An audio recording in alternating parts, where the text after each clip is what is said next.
یہ غلط طریقے ہیں. والدین کو بھی اساتذہ کو بھی تربیت میں ہمیشہ ان چیزوں کا خیال رکھنا چاہیے کہ نرمی میں فائدے ہیں، سختی میں اتنے فائدے نہیں ہیں، لہذا ضرورت پڑنے پر بقدر ضرورت سختی کی جائے، مارا جائے، بس اس سے زیادہ نہیں. یہی ہے حکم جو بتایا گیا. بہت خوب. ہمیں امید ہے کہ آپ اپنے جواب سے مطمئن ہو گئے ہوں گے. مفتی صاحب نے بڑے اچھے طریقے سے اور بڑی وضاحت کے ساتھ آپ کو سمجھانے کی کوشش کی ہے. ایک سوال اور ہے مفتی صاحب. ہمارے بڑے عزیز محمد اکرم خان صاحب سید پور سے سوال کر رہے ہیں. بڑا دلچسپ سوال ہے. کیا کیجئے اس طرح کے معاملات دن رات ہمارے سامنے آتے ہیں، روزمرہ کی زندگی میں سامنے آتے ہیں، اور وہ تصویر صاف ہونا چاہیے. سوال یہ ہے کہ آج کل یہ رواج سا ہو گیا ہے، جنازے کی نماز کے بعد اہل سنت والجماعت میں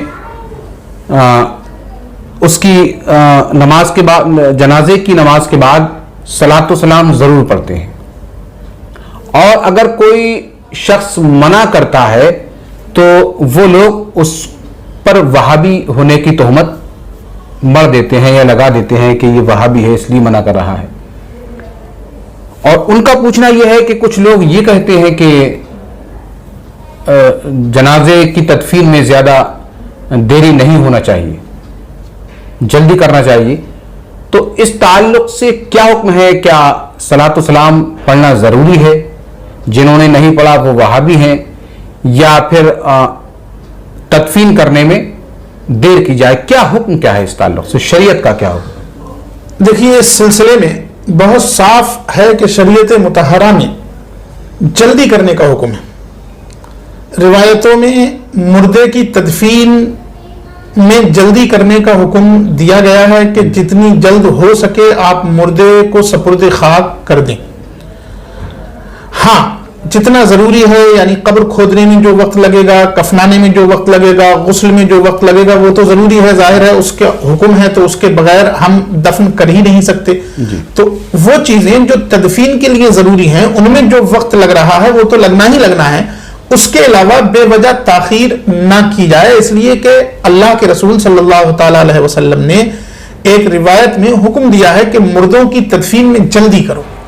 یہی وجہ ہے کہ فقہاء کرام نے یہاں تک لکھا ہے کہ اگر نماز جنازہ تیار ہے، جنازہ آ گیا ہے، اور ابھی فرض نماز کی ادائیگی میں کچھ دیر لگے گی، تو پہلے نماز جنازہ پڑھ لیا جائے اور پھر فرض نماز کی ادائیگی کی جائے. یعنی فرض نماز کی ادائیگی کی وجہ سے نماز جنازہ کی تاخیر نہ ہو، بلکہ اس کو جلد از جلد دفن کر دیا جائے. یہ حکم ہے. اب آپ اس سے خود اندازہ لگا سکتے ہیں کہ جہاں فقہاء نے، ہمارے احناف نے اس بات کو سامنے رکھا ہے کہ فرض نماز کی وجہ سے نماز جنازہ میں تاخیر نہ کی جائے بلکہ اس کو جلد از جلد دفن کیا جائے. یہی نہیں بلکہ فقہاء نے یہاں تک لکھا کہ فرض نماز کی ادائیگی کے بعد جو نفلی کام ہیں، جو نوافل ہیں نماز، ان کو بھی فقہاء نے کہا کہ نہیں، ان کی وجہ سے بھی تاخیر نہیں ہونا چاہیے بلکہ جلد از جلد دفن کر دیا جائے، اس مردے کو سپرد خاک کیا جائے. اس لیے کہ اب اس کے بارے میں یہی حکم ہے کہ اسے جلد از جلد قبرستان پہنچایا جائے اور اسے قبر کے حوالے کر دیا جائے. لیکن اس کے باوجود پتہ نہیں کیسے ہم لوگوں کے اندر یہ چیز آ گئی ہے کہ ہم جنازے کو بھی ایک جلوس کی شکل دینا چاہتے ہیں اور اسے بھی ایک پروگرام کی شکل دینا چاہتے ہیں، جیسے کوئی فنکشن ہو، کسی چیز کا انعقاد کیا جا رہا ہو. جلد از جلد دفن کرنے کا حکم ہے. لہذا اس حکم کو دیکھتے ہوئے ہمیں سلام نہیں پڑھنا چاہیے بلکہ نماز جنازہ کے بعد جلد از جلد قبرستان لے جا کر اسے سپرد خاک کرنا چاہیے. فقہاء جب نوافل کو مکروہ لکھ رہے ہیں کہ نوافل کی وجہ سے نماز جنازہ میں تاخیر نہیں ہونا چاہیے، تو ظاہر ہے کہ سلام تو اس کے بعد کی چیز ہے. تو پھر اس کی وجہ سے ہرگز تدفین میں تاخیر نہ کی جائے، اور جہاں یہ رواج ڈالا گیا ہے وہ لوگ اس رواج کو ختم کریں. یہ بدعت ہے، بری بدعت ہے، اس سے الگ رہیں. اس سے پہلے بھی کئی بار بتایا جا چکا ہے کہ جہاں تک ہو سکے جلد از جلد دفن کریں، اور جہاں یہ رواج ہے اس کو ختم کیا جائے. جو لوگ قریبی ہوتے ہیں، عزیز ہوتے ہیں، رشتہ دار ہوتے ہیں، وہ خود آگے بڑھ کر کہتے ہیں کہ نہیں، سلام ابھی نہیں ہوگا، بلکہ ہم جلد از جلد اس کو سپرد خاک کرنا چاہتے ہیں۔ آپ کو اگر پڑھنا ہی ہے تو چلتے چلتے آپ کلمہ پڑھیے، سلام پڑھیے، جو بھی پڑھیے، لیکن یہاں کھڑے ہو کر تاخیر کرنا اور سلام پڑھتے رہنا یہ ابھی ہم نہیں کروا سکیں گے۔ اور یہ کہنا کہ جو سلام نہیں پڑھ رہا ہے وہ غلطی پر ہے یا وہ فلاں فرقے کا ہو گیا ہے، یہ اس سے زیادہ غلط ہے۔ اولاً ہم کسی چیز کا رواج ڈالتے ہیں یہ دیکھے بغیر کہ وہ چیز اچھی ہے یا نہیں ہے، اور پھر اس کی مخالفت پر ہم احکام گڑھنے لگتے ہیں۔ ہرگز سلام نہیں پڑھنا چاہیے، بلکہ جلد از جلد مردے کو سپرد خاک کر دیا جائے۔ جن علاقوں میں یہ رواج ہے وہ بھی اس رواج کو ختم کریں۔ اور اس سے بھی بڑھ کر بات یہ کہ کچھ علاقوں میں جنازہ رکھ کر نماز جنازہ کے بعد باقاعدہ نعت و مناقب کا سلسلہ چلتا ہے اور پھر سلام ہوتا ہے۔ یہ تمام بدعتیں یقیناً غیر مناسب ہیں، غلط ہیں۔ انہیں ختم کر کے اس چیز کو ذہن میں بٹھائیے کہ روح پرواز کرنے کے بعد ہمیں تدفین کرنے کا حکم ہے، اور تدفین میں جلدی کرنے کا حکم ہے کہ جتنی جلد ہو سکے ہم اس کو تیار کر کے قبرستان تک پہنچا دیں اور قبر کے حوالے کر دیں، تاکہ وہ اپنی جگہ پہنچ جائے اور ہم اپنی جگہ پہنچ جائیں۔ یہ ہمیں حکم دیا گیا ہے۔ لہذا اس طرح کے رواج یا اس طرح کی باتیں کہ جو نہیں پڑھ رہا ہے وہ غلط ہے، ہرگز ہرگز نہیں چاہیے، غیر مناسب ہیں، غلط ہیں۔ نماز جنازہ کے فوراً بعد چارپائی اٹھا کر قبرستان پہنچے۔ اللہ تبارک و تعالی ہم سب کو توفیق نصیب فرمائے۔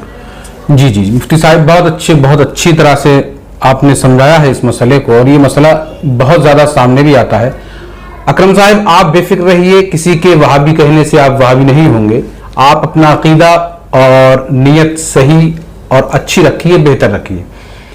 کہنے کا مقصد مفتی صاحب کا یہ ہے کہ روح پرواز ہونے کے بعد آدمی کے تدفین کے لیے یعنی دفن کے لیے جلدی کرنا چاہیے، کنہیں حالات میں، چاہے وہ کوئی بھی حالات ہو، صلاۃ و سلام ہو یا کوئی اور حالات ہو، اس کو یہ نظر میں رکھنا چاہیے کہ ہمیں دفن اس مردے کو جلد ہی کرنا ہے۔ اور کاندھے پر میت کو اٹھانے کے بعد نماز جنازہ کے بعد اگر کوئی پڑھنا چاہے تو صلاۃ و سلام، درود شریف یا کلمہ طیبہ وہ اس کے پیچھے چلتے وقت پڑھ سکتا ہے آرام سے۔ جہاں یہ رواج قائم ہے کہ اس کو صرف صلاۃ و سلام، نعت و منقبت یا پورے میلاد شریف کرنے کے لیے میت کو روکا جائے، وہ رواج مناسب نہیں ہے۔ بہت اچھا سوال، ہمیں امید ہے کہ آپ آگے بھی اسی طرح کے سوال کرتے رہیں گے اور ہمارے پروگرام سے جڑتے رہیں گے، ہمارے پروگرام سے جڑیں گے اور اس پروگرام کو زیادہ سے زیادہ شیئر کرنے کی کوشش کریں گے تاکہ ہمارے ساتھ ساتھ اور لوگوں کی معلومات میں بھی اضافہ ہوتا رہے۔ اللہ تبارک و تعالی ہمیں اور آپ کو اس خدمت کو کرنے کی جزا عطا فرمائے۔ السلام علیکم ورحمۃ اللہ وبرکاتہ۔ اللہ حافظ۔